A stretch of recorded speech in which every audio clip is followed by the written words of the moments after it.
আমি একটি ট্রেন আমি উপচে পড়া যাত্রী নিয়ে কক্সবাজার থেকে আসছি। আমি কিছুক্ষণ থেমেছিলাম কারণ আমি ভয় পাচ্ছিলাম 1931 সালে নির্মিত কালুরঘাট সেতুতে উঠতে আমার বেশ ভয় হচ্ছিল। আমি জানি 1962 সালে এই সেতুর ডেক পরিবর্তন করে এটিতে গাড়ি চলাচলের অনুমোদন দেয়া হয়। তারপর দীর্ঘ দাবির প্রেক্ষিতে 17/11/24 ইংরেজি তারিখে ডিপিপি অনুমোদন হয়।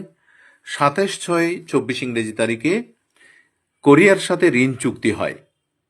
তারপরে 1/7/2024 থেকে 31/12/2030 সালকে বাস্তবায়নের মেয়াদকাল ধরে 14 মে 2025 ইংরেজি তারিখে এই সেতুর ভিত্তিপ্রস্তর স্থাপিত হয়।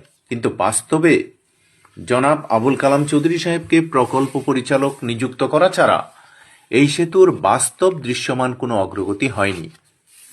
আজকে আমার অনেক কিছু মনে পড়ে জনাব মাইনুদ্দিন খান বাদল প্রয়াত এমপি এই সেতুর কথা জপতে জপতে পৃথিবী থেকে চলে গেলেন প্রয়াত এমপি মুসলিম উদ্দিন আহমেদ, আরো দুইজন এমপি জনাব এম এ সালাম এবং নোমান আল মাহমুদ সাহেব। এখন আরেকটি নির্বাচন চলে এসেছে, আরো একজন এমপি হয়তো এই আসনের নেতৃত্ব দিবেন। কিন্তু বাস্তবে এই সেতুর কোনো অগ্রগতি, দৃশ্যমান কোনো অগ্রগতি চোখে পড়ছে না।